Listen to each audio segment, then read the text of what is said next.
Together We Rise by Niet Tran, Doreen Nguyen, and Iran Dominguez. We will be discussing the life of Michael Smith from the United States, Luis Rosales from Mexico, and Mai Chao from Vietnam. Amongst all three children, the risk factors for either parental substance abuse, child abuse, maltreatment, and community violence, all three children found common protective factors in positive parent relationships, good communication skills, and opportunities for engagement with the school and community were all universal. Michael Smith is an African-American 15-year-old boy who lives in Englewood, Chicago, Illinois with a single mother and his younger brother that is 6 years old. His mother is currently unemployed due to her being fired from her primary job working as a maid. His dad lives in Texas, still fighting custody battle with his ex-wife for his 2 sons. He walks to school by himself every day because it is very close to his home and takes care of his 6-year-old brother because his mother is unable to. Due to his mother being unemployed and being drunk during the daytime, he takes advantage of his time at school by joining extracurricular activities. Almost every day when Michael comes home from school and finds his mother passed out on the couch with empty alcohol bottles left on the table near her, he never wants to wake up when she is passed out because she gets angry and does not know how to control herself when her sleep is disrupted. Some days when Michael wakes his mom up to get fed, she starts to yell at him, calling him harsh names and telling them that he's old enough to get his own food. Other days when Michael would play video games too loud in his room, his mother would not only tell him to quiet down, but she would beat him with a belt repeatedly until he begged for his life. His mother's substance abuse leaves Michael to be completely maltreated with emotional and physical abuse and also resulting in his mother's using harsh parenting styles. Michael tries to keep his head up, but since Michael's mother is emotionally and physically abusive towards him, he shows early signs of behavioral problems such as not being able to socially interact with others effectively, including the adult figures at his school. Experiencing the hardships brought to him by his mother, he lashes out at others at school to feel some type of control and make others feel the same way he does because he is unable to stick up for himself. Michael lives in a low-income part of Chicago, and with this community violence is a major concern for Michael and his younger sibling. Since his mother is too busy getting drunk, she never worries about where he's at after school. His school is walking distance away, so when he is on his way home from school, he sometimes gets stopped by a couple of guys who want him to join their gang, but when Michael refuses, he gets threatened or beat up, which results in Michael having depressive and delinquent symptoms. The reason why Michael's mother is an alcoholic is she had lost her job working as a maid for a rich white family and was hopeless and started binge drinking. There is rarely ever food on the stove or in the fridge because his mom spends the money on the alcohol. Michael and his little brother has to show up for school without clothes being washed from the previous day. She is unable to provide for Michael and his little brother adequate supervision along with emotional, social, and educational needs, and Michael's mother is being unemployed and his father being out the picture. She completely ignores her responsibilities to care for her children and neglects Michael and his younger brother, followed by emotional and physical abuse when job opportunities for her do not work out. Although Michael is abused and neglected by his alcoholic mother, he has a warm and affectionate relationship with his father. Although he does not live in the same household, Michael can connect with his father through phone calls. Michael has regular phone calls with his dad. He feels less depressed and hopeless. His father is doing everything he can to help Michael and his little brother get out of the mother's custody and into his own. Even though Michael has suicidal thoughts because of the way he gets treated, sometimes after school he stays for the drama club because he finds enjoyment out of meeting new people and has an excuse not to be at home with his mom. Being able to socialize with others because of the drama club helps him cope with the stress that he's built by his abusive mother. As he continues to attend drama club, he finds that his communication with others has helped him open up more to people and can talk about his problems. The drama club helped Michael stay on top of his schoolwork and have a positive mindset about life. Due to this dangerous violence in Michael's neighborhood, he finds ways to stay out of trouble and potentially getting hurt by volunteering at his local church with his little brother every Sunday. At church, he helps feed the homeless and sometimes even sits and chats with them if he can. By helping out the church and feeding the homeless, he is able to keep himself and his little brother out of gangs and out of serious trouble. He did not mind helping the community, which lowers his physical and verbal violence against others. Due to his mother's unemployment, he is faced with child neglect and abuse. One way Michael copes with this is that good figuring out how to solve the most pressing problems in his life with the help of his father's advice. Michael can understand that whatever his mother is going through has nothing to do with him and his little brother, and the only thing that he can do is keep contact with his father and hope things will not get too bad. These problem-solving and planning skills help Michael with his problem behavior. Luis Rosales is an 11-year-old boy who lives in Juarez, Mexico. He lives with both of his parents and his younger brother, Carlos, who is 8 years old. He is a very good student who loves to play soccer and enjoys spending time with his friends. Luis and his family live on a poor neighborhood in Juarez, Mexico. His mom is 27 years old and his dad is 29 years old. His mother works 6 days a week as a house cleaner and his dad is a mechanic, but business hasn't been going well for him as he only gets 2 to 3 jobs a month. They live in a small house in Juarez where school is 10 blocks away and markets are within walking distance. Luis and his family are often do their errands before it gets dark since it is a dangerous neighborhood. Due to his employment problems, Luis's father has been drinking a lot and has been getting physically abusive with Luis's mom. Every time he drinks, he gets mad at small things such as dinner not being ready or the house not being clean. He often gets home after a long night of drinking and starts yelling and throwing things around. Luis has to see how his mom gets beaten and insulted. As the night gets darker, Luis starts getting anxiety attacks because he knows his father will come home drunk and abusive. The first few times Luis has seen his mother get beaten by his dad, he was too scared to do anything. He would often leave the house or hide with his little brother because listening to his screaming mother made his brother cry. As Luis got older, he tries to defend his mother by getting in between them and telling his dad to stop, which results in his father beating him with a belt or a stick. Ever since the beating has started, Luis hasn't been able to sleep. He will wake up crying in the middle of the night because he gets vivid memories and dreams of his father beating him up. Furthermore, Luis and his family live in Ciudad Juarez, Mexico, where there is a high poverty rate and is also one of the most dangerous cities in Mexico. It is where the cartels operate. Luis and his mom have witnessed 2 shootings in the past year between the Mexico police and the cartels. There are times when his mom isn't able to drop them off at school due to her job, so Luis and his brother Carlos have to walk to school alone. Once he steps out of his house, he gets bothered by the members of the cartel. They are often trying to recruit young kids to help them sell their drugs or do their dirty work for them. Just a couple of blocks away from his school, there are other kids just a bit older than him who unfortunately got recruited by the cartels and are selling drugs. Community violence is really high in this area. It is where the cartels operate their drugs and are often at war with the police. Luis has become a quiet kid and started showing symptoms of pre-depression. Watching so many people get murdered has scared him. He has been feeling sad because he thinks it will be impossible to get his family out of the neighborhood. With all the crime that's going on, he has been brooding about this every day and is getting in the way of his learning and socialization. Despite the traumatic experience that Luis has to go through every time he sees his mom get beat, they have a good relationship, which is why he often tries to protect her. Luis's mother works really hard to be able to support him and his brother. She tries to give them the necessary stuff and wishes she could do more. However, due to the low poverty rate, it is almost impossible.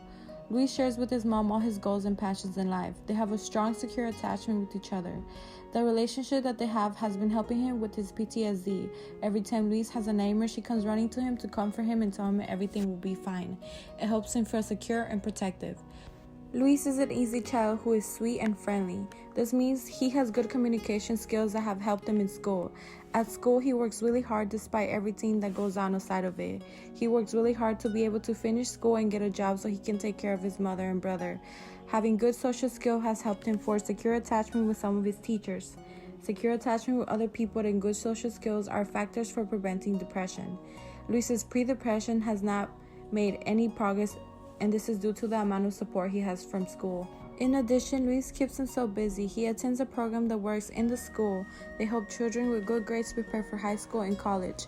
It helps them start thinking of their options for the future.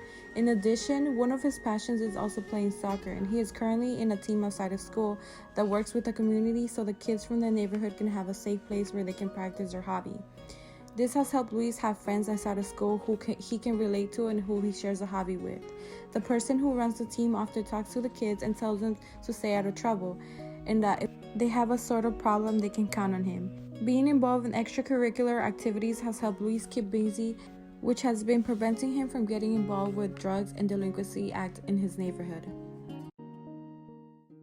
My child, the second eldest child to Hung and Trang Chau, is 14 years old and lives in Ho Chi Minh City, Vietnam. Mai has 3 younger siblings, Hieng, who is 8 years old, Kim, who is 5 years old, and Bao, who is 1.5 years old. Mai's oldest sibling, Kun, is 19 years old and helps out their father, Hung, who is a fisherman and works on their family's farmlands for crops and harvest. Trang, Mai's mother, sells herbs and special medicine that she makes from home to sell to consumers in other cities. Because Mai's parents are both actively working to support their family, Mai has to take on the responsibility to care for her youngest siblings throughout the week the parents are away. At age 5, Mai was already taught to help cook and around the kitchen and take care of the house when her parents were away, trying to make ends meet for the family.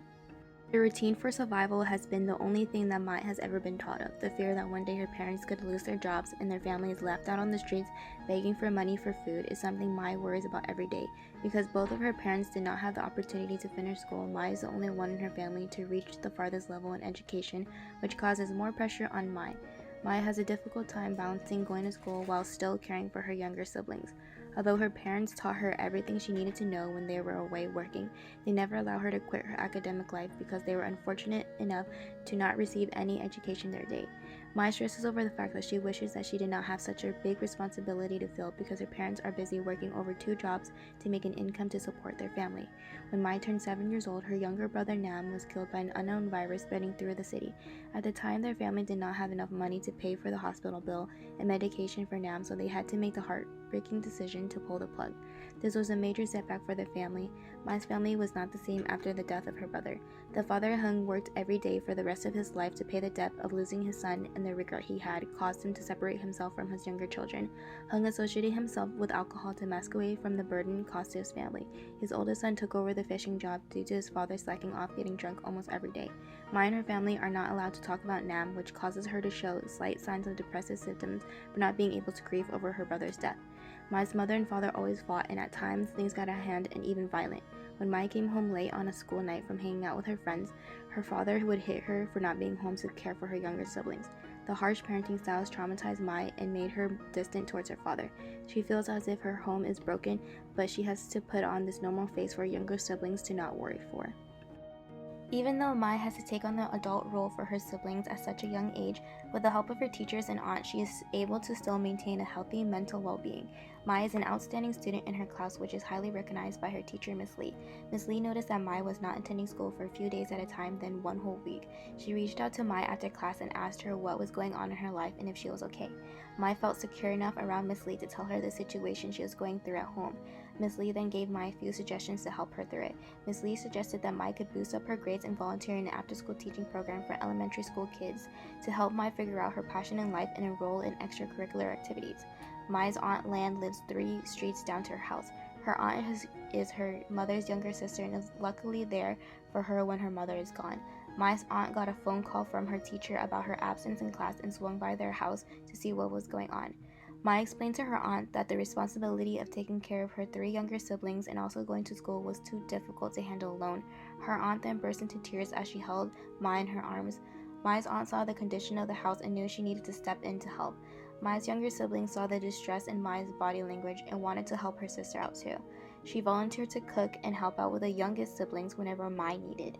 Mai's aunt and siblings set a schedule and routine to happen and for Mai's parents to be on it too. The days where Mai needed to focus on school, her aunt could come over to their house and supervise her siblings. After 2 weeks away, Mai's mother came home with money in her pocket from the sales she made. She heard everything that has happened and told Mai she cannot give up on school like how she did. Her mother apologized for the pressure and stress that Mai had taken on due to their family situation. Her mother and Mai communicated more after long conversations in ways to build a positive parent-child relationship. Mai started volunteering after school to tutor younger children for extra cash, but also found herself to earn units for colleges she would be applying for. Teaching was something Mai felt more of herself at than ever before. Miss Lee saw the fire in Mai's eyes when she taught the young students and brought Mai on board to a program to teach first graders. Mai felt a huge weight lift off her shoulders with everything that her aunt, her mother, and her teacher has done for her. The emotional support from her friends, families, and mentors gave Mai a clear view of what path she wanted to lead for her future. Michael's unique risk factor is parental unemployment when his single mother gets fired from her primary job of being a maid and not having the motivation to look for another job. That then changes his whole environment. While his mother is not able to put food on the table for him and his little brother regularly, he has to find a way to take care of them. His protective factor involves coping and problem-solving skills, which allows them to realize that what he is going through is just temporary and that he is doing everything he can to cope. Luis's unique risk factor is intimate personal violence. When his father's job isn't going too well for him, he starts to drink a lot until it became a habit. He then started to get violent every time he comes home drunk. Luis had witnessed his mom being yelled at and beaten by his dad, which caused negative outcomes such as post-traumatic stress. He isn't able to sleep a lot at night since he is constantly waking up crying because he has vivid dreams of his dad beating up his mom and her not waking up anymore. However, Luis is a very smart boy who is loved and supported by his teachers and peers. At school, he has a good relationship with his teachers because they know he is a bright, determined boy, and he also has a lot of friends who share a love for soccer. This protective factor is a strong social support system that helped him being focused on his goals and preventing him from developing depression. Maya's risk factor of parental substance abuse when her father resorted to alcohol after the death of his son, witnessing her father becoming an alcoholic while her mother and father separate their marriage takes a huge impact on her mental state. Her protective factor of community engagement in school allowed her to steer away from those stressors at home. Community resources that can be adapted for these three children are parent support programs where parents in need can get support and information so they can better themselves. An educational program that focuses on young students who seek opportunities in different career paths within the education systems. A family health center where families can feel safe and get resources, and hotlines for domestic violence and help for low-income families. For Mai, she soon had a clear sense of her own potential and ways she can achieve in school with the help of her social support system.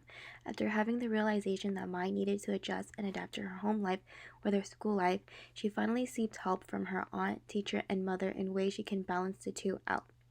For Luis, he found resilient in his social support system since he was a happy child. When he started being quiet and doing bad in school, his teacher and coach noticed and they gave him advice. His teachers spoke to his mom on what to do. Luis saw how much support he had from others, and it made him more grateful to stay out of trouble, as his coach would push him harder to be good in school and in soccer. That kept him from getting involved in cartels and drugs. For Michael is now a resilient child who bounced back from stressful life events using his coping skills taught by his father to find solutions to the minor and major problems that occur in his life, and positive relationships created when joining the drama club and volunteering for his local church.